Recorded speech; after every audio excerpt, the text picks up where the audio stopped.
ஒரு 3 மாசத்துக்கு முன்னாடி செக்கானூர் போற பாதையில காமராஜ் யூனிவர்சிட்டி பாலத்துக்கு கீழே ஒரு வேப்பங்கண்டுல நிறைய காங்கிரட் கொட்டி வச்சிருந்தாங்க. பார்த்து அப்பவே உடைக்க முடியலங்க. ஏன்னா மிஷின் இருந்தா தான் உடைக்க முடியுன்ற மாதிரி இருந்துச்சு. இப்பதான் மிஷின் ஜென்ரேட்டர் எல்லாம் வந்துருச்சுல. இன்னைக்கு வேலைக்கு போறதுக்கு முன்னாடி அதெல்லாம் உடச்சு விட்டு போயிடலாம் சொல்லி பசங்களை கூப்பிட்டு கிளம்பிட்டேன். ஜென்ரேட்டர்ல ஒரு சின்ன வேலை இருந்துச்சு, ஓஸ் கட் ஆயிருந்துச்சு. பிரேக்கர் மிஷினும் நம்ம ஃப்ரெண்ட் ஒருத்தர் இருக்காரு ஜெயராஜன், அவர் நீங்க வாடகைக்கு எடுக்கிறீங்க என்கிட்ட மிஷின் இருக்கு வந்து வாங்கிக்கோங்கன்னு சொல்லியிருந்தாரு. அவர்கிட்ட அப்படியே அந்த பெண்டு கேட்டிருந்தேன். பசங்கிட்ட நீங்க ஜென்ரேட்டர் ஏற்றிட்டு வந்துருங்க, நான் போய் பிரேக்கர் மிஷினும் எல்போ வாங்கிட்டு வேற அந்த இடத்துக்கு போயிடுறேன்னு சொல்லியிருந்தேன். நான் போறேன், நம்மளுக்காக ஜெயராஜ் பையனும் வலிமேல் வெளி வைத்து காத்திருக்காங்க. போன உடனே மிஷின் எடுத்து கொடுத்துட்டாங்க. அப்புறம் அந்த எல்போ எடுத்து காட்டினேன். அவர் தேட போயிட்டாப்ல. அது வரைக்கும் ஜெயராஜ் பையன் பேசிட்டு இருந்தேன். பார்த்தா நம்ம பாலவர் ஒருத்தர் வந்து மேலே எங்களையும் என்னை பார்த்துட்டே இருந்தாரு. பையன் நான் பேசிட்டு இருக்கோம், புள்ள பிடிக்கிறவங்க நினைச்சிட்டாரு போல. அதுக்கப்புறம் தான் சொன்னாரு நான் அவங்க பாலவர்னு சொல்லி. அதுக்கப்புறம் அவன்கிட்ட பேசிட்டு இருந்தேன். நாய் ஒண்ணு வளர்க்குறாங்க, அது கத்திட்டே இருந்துச்சுங்க. நாய்க்கு பேர் என்னடான்னு கேட்டேன். கொக்கோன்னு சொன்னேன். யாரா நாய்க்கு கொக்கோ ரக்கோலாம் பேர் வச்சா அப்படின்னு சொல்லி சிரிச்சுக்கிட்டு இருந்தேன். நாய் வளர்க்குறியா?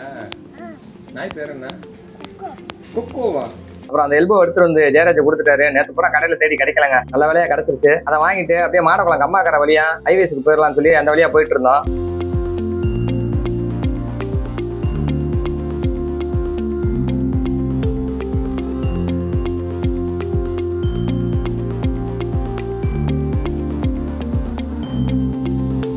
அங்க போயிட்டாங்க. போய் பார்த்தா தான் தெரியுது, திரும்ப அந்த இடத்துல நிறைய காங்கிரீட்டை கொட்டியிருக்காங்க. நேற்று நைட்டு கூட அதுல வந்து 2 இடத்துல காங்கிரீட் கொட்டியிருக்காங்க. அந்த காங்கிரீட்டோட கனம் மட்டும் கிட்டத்தட்ட ஒரு 2 அடி வரைக்கும் இருக்குங்க. நானும் சஞ்சய் போய் வெயிட் பண்ணிட்டு இருக்கோம். அதுக்கப்புறம் பசங்க வந்துட்டாங்க. வந்ததுக்கு அப்புறம் ஜென்ரேட்டர் ரெடி பண்ணி ஸ்டார்ட் பண்ணி உடைக்க ஆரம்பிச்சிட்டோம்.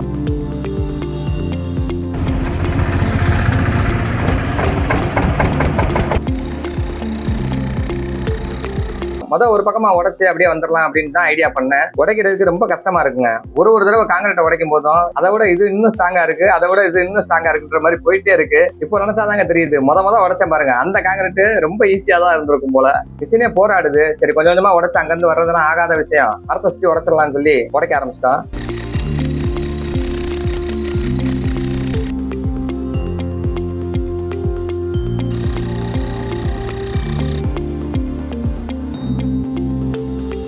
மரக்கன்றுக்காக ரொம்ப மெனக்கட்டு அதிகமா போராடினது யாருன்னு பாத்தீங்கன்னா நம்ம சேகர் தான். சேகர், மணி, விக்கி, நம்ம சஞ்சய் வந்திருந்தாங்க. இன்னைக்கு காலேஜ் லீவு தான். கிடந்த அந்த காங்கிரீட் கூட மல்லு கட்டி கொஞ்சம் கொஞ்சமா உடச்சிட்டு இருக்கோங்க. வெயிலும் வர ஆரம்பிச்சிச்சு. பசங்க காலையில 7:30 வந்துட்டாங்க. 9 மணிக்கு உடைக்க ஆரம்பிச்சோம். கிட்டத்தட்ட 2 மணி நேரத்துக்கு மேல உடைச்சுக்கிட்டு இருக்கோம். அப்பவும் அந்த காங்கிரீட்ல பாதியை கூட நாங்க உடைக்கல. உன்னால என்ன முடியுமோ நீ பாத்துக்கூடா அப்படின்ற மாதிரி அந்த காங்கிரீட் கொஞ்சம் கூட அசைய மாட்டேன்னுதுங்க.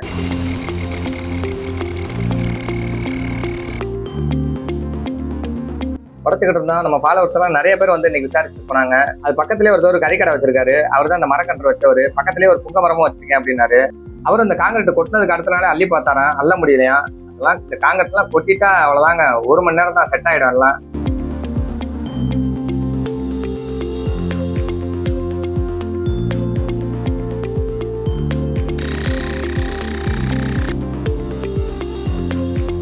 அடுத்து கொஞ்ச நேரத்துல கார்ல ஒரு ஃபேமிலி வந்தாங்க.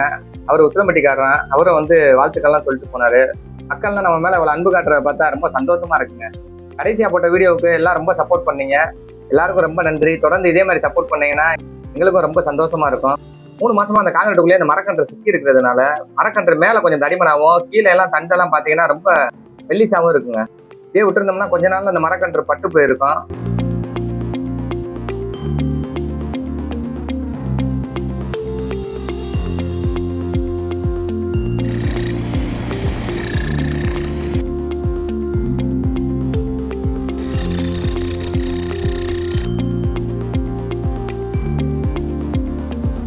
கிட்டத்தட்ட ஒரு 4 மணி நேரம் ஆயிடுச்சுங்க. 4 மணி நேரமா போராடி தான் இதெல்லாம் உடச்சு நொறுக்கி எடுத்திருக்கோம்.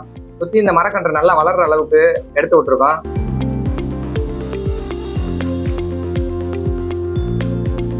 காலையில ஜென்ரேட்டருக்கு ஊத்துறதுக்காக கொஞ்சம் தண்ணி கொண்டு வந்திருந்தோம். இந்த தண்ணியிலேயே கையவும் கழுவிட்டு மரக்கன்றுக்கும் ஊற்றி விட்டு அங்கேருந்து கிளம்பிட்டோங்க. அதுக்கடுத்து இன்னொரு 4 மரம் இருக்குங்க, அதையும் உடைக்கணும். முடிஞ்ச வரைக்கும் சீக்கிரம் உடைச்சிடலாம். தயவு செஞ்சு லாரி டிரைவர் திரும்ப சொல்றோம், பண்ணாதீங்க, ரொம்ப கஷ்டமா இருக்கு.